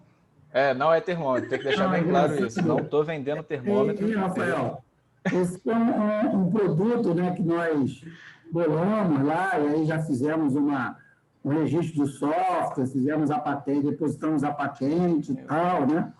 E aí o Cláudio ofereceu para uma empresa, né? Ah, não, temos aqui um produto e tal. Aí a moça falou, não está interessante. Aí a moça virou para ele, a gerente, ela falou, não, a gente não está interessado em termômetro, não. Eu tive que refazer a apresentação, deixar bem destacado. Não vendemos termômetros. Não, na verdade, não. Ele tem um sensor que faz uma leitura e depois uma análise das temperaturas, né? Teve que explicar toda a inteligência envolvida e tal, porque realmente tem parecidos, que ele é um termômetro que se conecta à internet, tem outros parecidos no mercado. Só que a diferença é que ele não só mede a temperatura, mostra no celular, mostra na internet, não. Tem todo um processo envolvido que eu tive que explicar de novo. Agora estou esperando a resposta dela de novo. A gente não está comprando termômetro, não. Eita, mas eu acho que esse daí se aproxima mais, viu, de uma inteligência artificial, Cláudia, do que uma regressão linear. Bom, então vou falar um pouquinho sobre privacidade para vocês, porque a gente está falando bastante de dados, né? Mas a gente esquece, às vezes, dessa questão de privacidade, porque eu estava falando com meus alunos hoje, a gente coloca informação na internet, a gente dá ideia de graça essa informação, a gente está tudo de graça. E informação é preciosa, seus dados são preciosos, é tudo pessoal, né? Então, eu vou falar um pouquinho nessa sessão sobre o que é privacidade, por que a gente tem que se preocupar com isso, o que pode dar errado e questões éticas. Falar bem rapidamente sobre uma lei que entrou em vigor na Europa em 2018, chamada General Data Protection Regulation, porque afeta vocês no Brasil também. Se você estiver acessando qualquer site europeu, isso tem que estar em vigor. E se qualquer empresa brasileira quiser vender para a Europa ou coletar dado em qualquer cidadão europeu ou qualquer pessoa que mora aqui, também tem que estar compliant, né, que eles chamam, com isso daqui. E também vou falar sobre o Facebook, se o Facebook está te escutando, sabe? Já pensaram nisso? Quando você está falando perto do celular, assim, será que tem alguém te escutando, algum algoritmo escutando o que você está falando para te mandar uma propaganda? Eu já fiz o teste, uma vez eu fiquei falando, comida de cachorro, quero comida de cachorro. Nossa, se eu fosse comprar qualquer coisa, seria comida de cachorro. Aí abriu o Facebook, tá lá, ração. Então, você pode fazer, isso acontece. Então, vamos então à pergunta que interessa. Facebook está te escutando ou não? Então, a resposta é, nós não fazemos isso, disse Mark Zuckerberg. Não sei se a gente confia ou não, mas ele disse que não faz. Então, eu vou te mostrar agora o porquê, né? Bom, a gente suspeita. Ora, existe quando você baixa o aplicativo, tá lá, né? Permissões de microfone. Permite que o app grave áudio e essa permissão permite que o app... Essa permissão permite, é boa. Essa permissão permite que o app grave áudio a qualquer momento sem a sua confirmação. Ou seja, tá escrito ali. E se você vai lá nas suas configurações de privacidade, tá lá um monte de app que usa isso. Né? Dá para você desativar também. Toda vez que eu apresento isso daqui, as pessoas falam para mim, nossa, cara, eu fui lá e desativei. Depois da sua apresentação, eu fui lá e desativei. Mas é isso aí. Tá lá ativado. Né? Então, como que... Bom, o Facebook está te escutando? Ora, eu não vou falar se sim ou se não, porque eu não sei. Porém, eu vou falar para vocês se precisa te escutar ou não para te dar propagandas tão boas ou tão acuradas. Não precisa te escutar para te dar essa informação. Eu vou te mostrar 3 motivos pelos quais não precisa. Número 1, histórico de compras. Cada vez que você vai e usa o cartão Carrefour, tá lá num conjunto de dados o que você comprou. Né? Cada vez que você escaneia qualquer cartão de lealdade, em qualquer... Sabe aquela carteirinha fidelidade e tal? Pontos Boticário, tudo isso. Cada vez que... Avon, etc. Cada vez que você usa, está lá no conjunto de dados. O que acontece? Pode ter um coletor de dados, um terceiro, que vai coletar todos esses dados das lojas, uma marca compra essa informação e usa o Facebook para fazer esse matching, né? Para fazer essa correspondência entre o conteúdo offline e as contas do Facebook e vai te mostrar no seu feed de notícias. Então, se eu estou indo... Aqui na Irlanda tem uma loja que chama Tesco e tem lá um cartãozinho que chama Club Card. Toda vez que você vai comprar, você pode escanear o seu código de barras e você acumula pontos e eles te dão vouchers depois de alguns meses. Então, imagina que você vai lá e compra material escolar. Todo mês de... que aqui começa em setembro, né, o ano letivo. Então, agosto, setembro. Então, toda vez no mês de agosto, você está comprando material escolar. Aí, os caras têm os dados da sua idade. Então, você vai ver. Pô, Rafael tem 31 anos, todo mês de agosto ele compra material escolar. E material escolar que ele compra é estojo de bichinho, reguinha de bichinho, caderno e tal. Rafael tem um filho que está na escola, tem um filho pequeno. Mas acabou, zero bala. Beleza, então o que acontece no mês de julho, então? Mês de julho, o Facebook vai mandar um ad lá falando, compre caderno em tal lugar. Aí você fala assim, putz, não tinha nada lá. Aí você fala, eu falo com a minha esposa que eu falo, nossa, a gente precisa comprar caderno, né? No dia seguinte aparece lá um ad para caderno. É porque me escutou? Não, é porque sabe que eu tenho um filho pequeno que eu vou comprar nessa época. Isso é uma maneira. Outra maneira, histórico de local. Sabe quando você liga o GPS no celular aqui? Não sei se dá para ver a minha câmera aqui. Ó. Eu ligo o GPS aqui, tá vendo? Dá para ligar. O meu tá desligado. Mas se você deixa ele ligado, ele vai soltando ping pro satélite e fala onde você tá. Mas você precisa estar com o GPS ligado para ele saber onde você tá? Não. Se você entra no Facebook em alguma rede Wi-Fi, essa rede Wi-Fi tem um endereço de IP, tem uma máscara de sub-DNS, que eles sabem onde você tá. Então eu estou conectado no Wi-Fi da minha casa. O Facebook sabe onde eu moro. Ou pelo menos ele triangula num raio de tantos quilômetros onde eu moro. Né? É igual quando você entra, sei lá, quem tem Netflix aí, e pega e loga no computador em outra cidade. Você recebe um e-mail na hora. Recebemos um login na sua conta Netflix na cidade X. Você fala, fui eu. Então eles sabem onde você está pelo seu endereço IP. Se você está andando na rua e você entra no Wi-Fi de alguma loja da rua, eles sabem que você esteve perto daquela loja. Né? Tudo isso dá para saber. Sem você falar. Terceiro, histórico digital. Tudo o que você pesquisa no Google é registrado. Ah, mas eu uso o modo anônimo, você diz. Eu repito, tudo o que você pesquisa no Google é registrado. Pelo sim e pelo não, pelo bem e pelo mal. Então, existe um aplicativo pelo Facebook chamado Pixel, que dá para você, se você tem uma empresa, dá para você comprar e instalar. O que esse Pixel faz? Pega dados de tráfego. Quem entrou, a hora que entrou, o IP de quem entrou, quanto tempo ficou e o que clicou, de onde veio, para onde foi. Com o histórico digital, dá para criar um perfil digital da pessoa. Né? Recentemente, quer ver? Se você entrar nesse site aqui, eu vou mostrar aqui para vocês.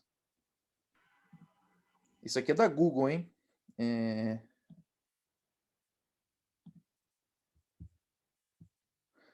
Não.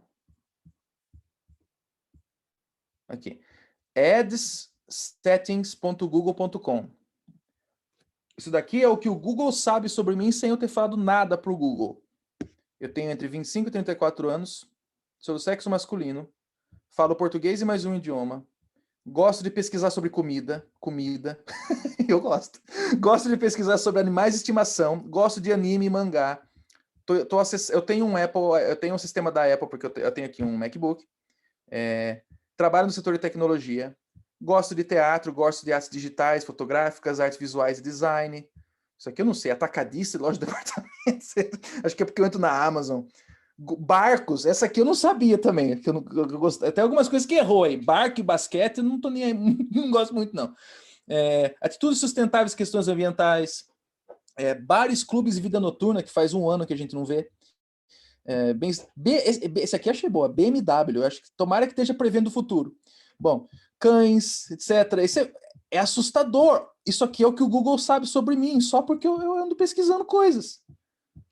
Então, o tipo de música que eu gosto, os esportes que eu gosto, os videogames que eu gosto de jogar, né? Então, é assustador. Ia ser assustador, eu ia falar isso agora. Então, quando eu descobri isso, eu até fui lá na configuração desativar. Eu sei que não muda muita coisa, mas pelo menos tem um desencargo de consciência, sabe? Você fica... Mas é assustador. Assim, pô, muita coisa. Eu tô no negócio com um amigo meu que a gente tá... Eu sou responsável pela gestão de tráfego, né? Que a gente chama, da parte do marketing. E aí, eu tô mexendo, né, com o pixel do Facebook, com a tag do Google. E aí, a gente tem uma landing page lá, a gente instala uma tag do Google. Todo mundo que cai lá, ele vai pegar todos os dados desse cara, né? E aí a gente vai criando os nossos públicos, né? Públicos de interesse, públicos de afinidade, públicos de remarketing, né? Que assim, o cara viu um vídeo nosso do YouTube lá. Eu consigo depois jogar tudo que eu quiser para esse cara, consigo jogar esse cara para onde eu quiser, assim, né? É bem interessante. Exatamente. Então, tá aí, pronto. Tá vendo? Eu tô ensinando o Padre Nosso ao Vigar. Vocês já estão manjando disso. O que eu achei engraçado, o que eu achei assustador mesmo, quando eu vi... tá aqui, ó. Não tem filhos. Eu falei, desgraçado, como é que você sabe? Então, tem algumas coisas que são bem interessantes. Mas é isso aí. Bom, então, em suma, não precisa escutar, né? Não precisa escutar. Tá tudo aí. Eu sei onde você tá, eu sei onde você foi, eu sei o que você visita, eu sei o que você compra. Eu não preciso saber o que você fala. Eu já sei o que você pensa. Então, parece que tá te olhando, né? De trás da moita lá. Mas não precisa disso. E aí vem aquela questão, né? Privacidade versus segurança. Uma coisa é segurança, é restringir acesso à informação. E outra coisa é privacidade. Você quer dar o acesso, mas quer controlar o que revela. Então, a privacidade é aquela história. Geralmente tem um bem comum, tem alguma coisa que a ganhar. A sociedade tem a ganhar com aquela informação. Então, você pode soltar a informação. Por exemplo, estudos médicos, né? Estudos para ver novos medicamentos para COVID. Então, você vai ter dados pessoais lá, pessoas que morreram, pessoas que deu certo, pessoas que não deu certo, mas tem um ganho social imenso. A comunidade toda ganha. Então, você tem que liberar esse conjunto de dados, mas anonimiza quem participou e tudo mais. Então, eu gosto disso aqui. Ó. Facebook está contratando. Não precisa nem se inscrever, a gente já tem os seus detalhes. Entraremos em contato assim que possível. Então, vamos falar um pouquinho sobre o que pode dar errado em termos de vazamentos, né, e de privacidade. O que pode dar errado? Eu gosto desse meme aqui. O que será que pode dar errado? Que tanques de gás, o cara... Bom, eu tenho aqui um exemplo das piores data breaches dos últimos anos. Está aqui, ó, British Airways, 380 mil pessoas afetadas, 2016. Eles teve dados de cartão de crédito das pessoas que foi vazado. T-Mobile, uma empresa de telecomunicações, 2 milhões de pessoas foram afetadas. Você acha que 2 milhões é muito? Pense de novo, tá aqui, ó, T-Mobile com 2 milhões, olha aqui, ó, Sacramento Bill, Cathay Pacific, outra companhia aérea, 9 milhões. Sacramento Bill, outra companhia, 19 milhões. Você acha que 19 milhões é muito? Pensa de novo, tá aqui, ó, 19 milhões tá aqui. Olha outras, ó, Facebook, que teve um dos primeiros vazamentos que rolou lá, 29 milhões. Você acha que 29 é muito? Pensa de novo. Aqui, ó, teve o segundo vazamento que rolou do Facebook em 2000 e... Quando foi o ano que o Trump ganhou? 2016. 2016, 87 milhões. Tem a ver com aquela Cambridge Analytica. Vocês acham que 87 milhões de pessoas afetadas é muito? Pense de novo. Olha aqui, o 87 milhões está aqui. O maior vazamento... esse aqui eu achei engraçado demais. O Twitter, 330 milhões de pessoas afetadas. Os caras guardavam dados de usuário e senha em um arquivo TXT. Então alguém simplesmente baixou esse arquivo. Pronto. Teve uma recentemente também do Serasa Experian. Mais de 220 milhões. Também era por causa desse TXT. Mesma coisa. Você tá brincando que em 2021 os caras guardavam usuário e senha em arquivo TXT. Pois é. Tinha mais dados vazados do que a quantidade de brasileiros presentes hoje. Porque tinha dado até de gente que já morreu lá. Nossa, eu vou ter que falar disso para meus alunos. Vou ver se eu acho o link aqui do Serasa Experian. Legal. Esse daqui, ó, o maior de todos, 1.1 bi. Essa empresa Aadhaar é a empresa que na Índia que faz o CPF lá, como se fosse o CPF dos indianos. Vazou da população inteira da Índia. Pronto. O que pode dar errado? Muito pode dar errado. Então tem que tomar muito cuidado, né? Então esse é eu tentando convencer vocês que privacidade é algo importante a se prezar pelos seus atos. Que mais? Então aqui, né, aquela história do Cambridge Analytica, para quem não viu, Durante as eleições lá do Donald Trump, esse caso veio à tona, que uma empresa chamada Cambridge Analytica descobriu um bug, né, no Facebook, que tinha um quiz que chamava My Digital Life. E se você fizesse esse quiz, tinha um problema lá no código do Facebook, que tanto você como todos os seus amigos, mesmo se não tivessem feito o quiz, dava para baixar os seus dados. Até dos seus amigos. Então, teve 270 mil pessoas que fizeram o quiz. E isso fez com que 87 milhões de contas tivessem seus dados expostos. A Cambridge Analytica baixou os dados de todo mundo, fez modelagem em questão comportamental das pessoas, fez 3 grupos. O grupo das pessoas que iriam votar na Hillary de qualquer jeito, o grupo das pessoas que iriam votar no Trump de qualquer jeito, e o grupo daqueles que estavam indecisos. Então, eles começaram a bombardear os indecisos com vídeos anti-Hillary. Aí, se isso ocasionou, se isso resultou na eleição do Trump, eu não sei, não posso dizer. Mas só posso dizer que isso é uma maneira de mostrar como usar o seu poder para o mal. Né? E eu diria o mesmo se estivesse bombardeando... Não estou falando que é por causa de Trump, eu estou falando que você está influenciando a tomada de decisão de uma pessoa em vistas a alguém que está comprando isso. Então, você pode afetar muitas coisas. Se você vê um documentário no Netflix, tem lá chamado The Great Hack, eles falam sobre isso. Então, tem os whistleblowers lá, né, da Cambridge Analytica, que falam que eles tentaram, bom, não sei se conseguiram, mas tentaram manipular a votação do Brexit, eleições da Malásia e eleições do Quênia. Eles dizem que conseguiram manipular. Eu já não sei, mas pode ser que sim, pode ser que não. É aquela história, isso está sendo gravado, então eu não estou dizendo nada sobre o Cambridge Analytica, estou dizendo o que o documentário disse. Mas é essa história.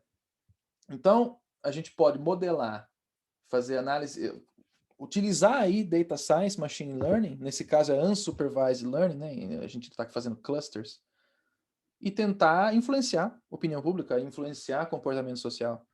E isso tudo por causa de um bug que as pessoas exploraram para baixar dados. Tá certo?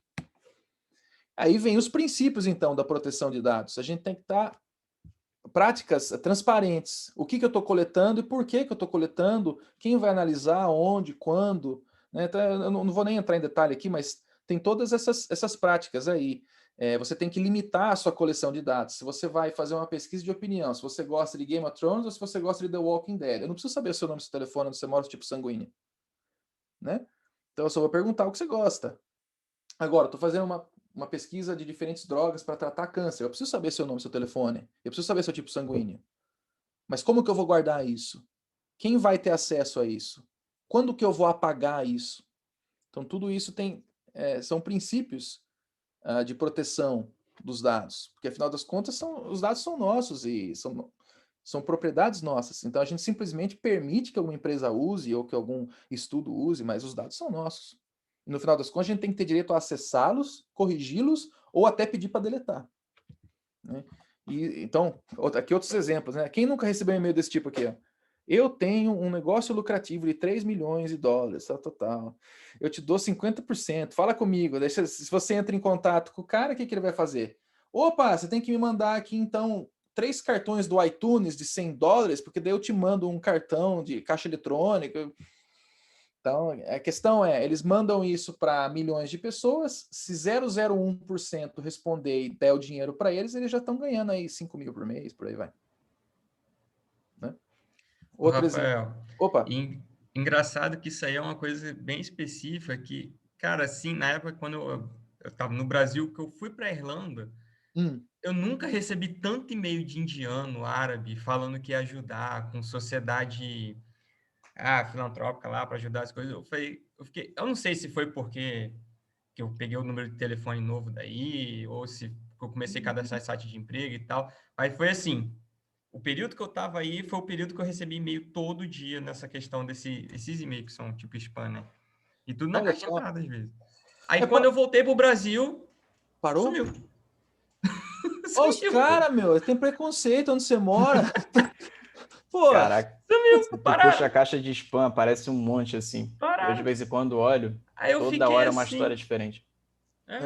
Não, e nunca a mulher do Nelson Mandela nunca mandou e-mail para você também, né? A Mulher do Nelson Mandela, não. Não. Mas já apareceu gente que pegou dinheiro e fugiu do país, que não sei o que tem contato com o presidente, não sei o que lá. Cara, é engenharia social, né? Isso que eles tentam fazer, mas, pô, muito escancarado, né? Pois é, mas tem gente que manda, né? E geralmente é as pessoas mais vulneráveis. Então, realmente. Tem um canal no YouTube que chama Scammer Payback, se vocês gostam disso. Os caras, eles dão corda e às vezes conseguem até hackear a conta do cara, apagar o computador do cara. É maravilhoso. Caraca. Olha aqui outro. Esse aqui eu adorei, até coloquei aqui porque eu gostei muito. Quando a gente começa a publicar artigo, sai o nosso e-mail, né, no artigo. Daí os caras mandam essas revistas predatórias. Então olha esse daqui, ó. Esse aqui eu achei demais, porque ele falou assim, engraçado que eles um programa nem a macro direito para falar o seu nome. Prezado Dr. Moral Rafael. Saudações. Falta um artigo para a gente soltar o volume 23, o nosso incrível jornal maravilhoso, fator de impacto do caramba, tal. É possível você nos apoiar com uma opinião, um mini review ou um case study de 2 páginas? Essa aqui eu adorei. Esperamos que um artigo de 2 páginas não vai tomar tempo nenhum de uma pessoa tão eminente como você. Então eles tentam jogar com o seu psicológico ainda, né? Se é um cara que tem o ego lá, ele vai falar assim, nossa, eu sou eminente mesmo, eu vou mandar, porque não é... O cara tá me tirando, eu consigo fazer, né? Bom... E por que proteger seus dados? Cada vez que você digita esse número aqui, para alguém não roubar, tá bom? Simples assim, para não te roubarem. Então eu gosto desse daqui, ó. Proteção de dados é sobre o direito fundamental do indivíduo à privacidade. Ninguém vai abrir a porta do banheiro, enfiar uma câmera lá e tirar foto sua quando estiver no banho ou qualquer coisa. Então, do mesmo jeito, as pessoas não têm que saber seu RG, seu nome completo, seu endereço, seu telefone, seu tipo sanguíneo, à toa. E é muito interessante ver, e eu não estou dizendo dos outros, eu estou falando de mim mesmo, reflexões que eu fiz sobre mim mesmo. Quanta coisa que a gente fala de graça para as pessoas. E quando eu digo para as pessoas, eu não digo... É que nem aqui. Para vocês aqui, eu não tenho problema nenhum em falar meu nome completo. Eu já falei, vocês já sabem. Mas a gente está aqui conversando. Eu não tenho problema nenhum em falar que eu moro na Irlanda, não tenho problema nenhum. Mas se a gente dá essa informação para empresas que a gente não conhece ninguém, o Facebook sabe o dia que eu comecei a namorar, o dia que eu noivei, o dia que eu casei, o Facebook sabe onde que eu nasci, o Facebook sabe o dia que eu me mudei para Irlanda, e eu paro para pensar, e eu contei para ele de graça, por que eu fiz isso? Mas eu contei, tá lá. E isso pode piorar muito mais. Eu conheço pessoas que literalmente escrevem seu diário no Facebook. Tá lá, hoje falei com fulano, tal hora. Entendeu? Toda a informação que a gente dá de graça para essas empresas, né, é absurdo se você parar para pensar. E a gente está violando a nossa própria privacidade. Mas aí entra algumas leis, né? Então, por exemplo, o que é dado pessoal? É tudo que se refere a uma pessoa identificada ou identificável. Então, nome, RG, CPF, dado localização, identificador online, características físicas, fisiológicas, genéticas, mentais, econômicas, culturais, sociais, raciais, opiniões políticas, crenças religiosas, crenças filosóficas. Se você participa de alguma união, se você participa de algum consórcio ou de algum sindicato, ou dados biométricos, sua altura, sua idade, tudo é dado pessoal. E às vezes a gente dá de graça. Né, sem nem pensar. Então, existem regulações éticas e questões éticas para se tratar disso. Por exemplo, anonimidade. Precisa coletar seu dado pessoal? Que tipo de dado pessoal? Para que eu vou usar? Se é um estudo médico, eu preciso, porque eu tenho que te contactar daqui a um ano e fazer outra coisa, ou te contar alguma coisa, etc. E tal. É diferente. Mas daí eu tenho que anonimizar os dados, eu tenho que manter a chave de anonimização separado dos dados, eu tenho que destruir essa chave de anonimização assim que a pesquisa acabar. Você tem que guardar os seus dados. Quão seguro é onde você está guardando? Dá para alguém te hackear ou não? Uso secundário. Quem, quando, por quê, onde que vai ser feito? E com que objetivo? Destruir os dados. Por que você vai manter para sempre? Se tem um motivo, tem um motivo, mas se não tem motivo, você tem que destruir. O que vai ser destruído? Quando? Como? Tudo isso tem que estar sempre claro. Tudo isso tem que estar transparente para as pessoas. Então, entrou aqui em 2018 esse GDPR. Então, eles definem isso muito claramente. Então, algumas coisas mudaram. Então, por exemplo, processamento é qualquer operação. em dados pessoais. Obter, guardar, gravar, organizar, alterar, contar para alguém, apagar. Isso se aplica a 3 entidades. Os data subjects, que somos nós, as pessoas que têm os seus dados coletados. Os data controllers, que são as instituições, ou universidades, ou o governo, tal. E os data processors, que são aqueles que vão processar os dados, as companhias de data science, ou até órgãos dentro das instituições. E esse GDPR se aplica quando qualquer um desses 3 está baseado na União Europeia. Então, você vai perceber que desde 2018, se você entra num site europeu, vai aparecer lá embaixo. Este site utiliza cookies. Clique aqui se você aceita ou clique aqui se você rejeita. Porque uma das regras do GDPR é ter esse consentimento e ser muito claro, não está nas entrelinhas, tem que estar lá enorme aqui, ó. Se você clicar aqui, você dá o seu consentimento. Então dá para ver isso em site europeu. Então até aqui os princípios, eu já falei disso, estava naquela questão dos princípios lá do Data Protection, mas é a mesma coisa, tá vendo? Limitação do propósito, minimização, precisão. Você tem que poder pedir para qualquer empresa para eles te darem o que eles sabem sobre você. Que é o que eu acabei de fazer aqui com o Google. O Google estava me contando o que ele sabe sobre mim, basicamente. E eu tenho que ter o direito de pedir para eles apagarem a qualquer momento. E eles têm que apagar. Então, mais informação tem que ser dada a nós, os data subjects. E aquilo que eu falei, né? O consentimento tem que estar sempre obtido e bem fácil e linguagem clara. Né? E a gente tem que ter a oportunidade de tirar esse consentimento a qualquer momento, por qualquer razão. O que significa para mim? O que significa para você? Tem algumas consequências. Por exemplo, todo mundo aqui usa pendrive. Se você tem gravado num pendrive, telefone de alguém, nota de aluno, qualquer coisa desse sentido, é dado pessoal. Se alguém rouba esse pendrive, você está infringindo ou você está violando a privacidade de alguém. Então, uma coisa que você pode fazer é criptografar o seu flash drive, você pedir uma senha. É simples de fazer, né? Colocar nota de aluno. Geralmente a gente colocava lá na Exalc, imprimia assim, número USP, nota do aluno e pregava na parede. Aqui na Europa não pode fazer mais, porque isso está violando a privacidade das pessoas. Né? Papel, se eu anoto no papel aqui, anoto lá, por exemplo, eu tenho falado com o Marcos pelo WhatsApp, eu coloco lá, Marcos, professor Marcos, WhatsApp, número, e deixo o papel aqui. Alguém voa um drone na minha janela, tira uma foto do telefone, professor Marcos. Estou violando a privacidade dele. Então tem que tomar cuidado até com papel. Então a gente usa muito esses gravar dados na nuvem, né? Porque ele é mais seguro, tem várias camadas de criptografia, várias camadas de segurança, autorização em 2 etapas e tal. Então isso ajuda. E é isso, esse é meu último slide. Ela está falando assim, eu roubei o seu login do Facebook, sua senha, seus registros telefônicos, seu e-mail, mas não tem problema nenhum, você não tem nada para esconder, né? Tem até aqui a foto do FBI atrás. Então, em suma, a gente está sempre à mercê de ter nossos dados roubados.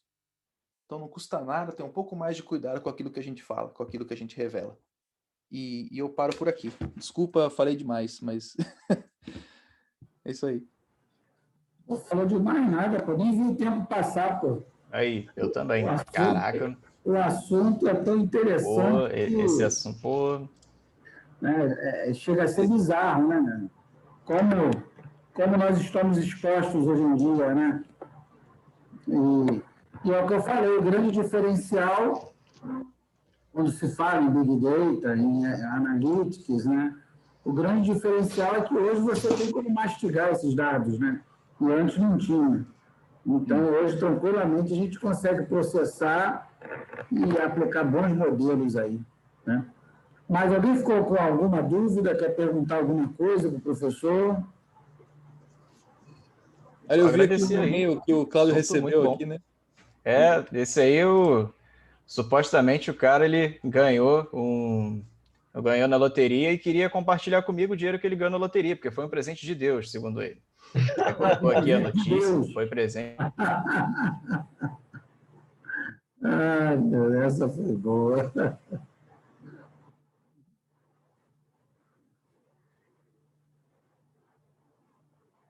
Assim no mundo, cara. Sei não, hein, Cláudio? Você não, hein, Cláudio? Tem almoço grátis. Caraca! Eu recebi esses dias, cara. Eu acho graça.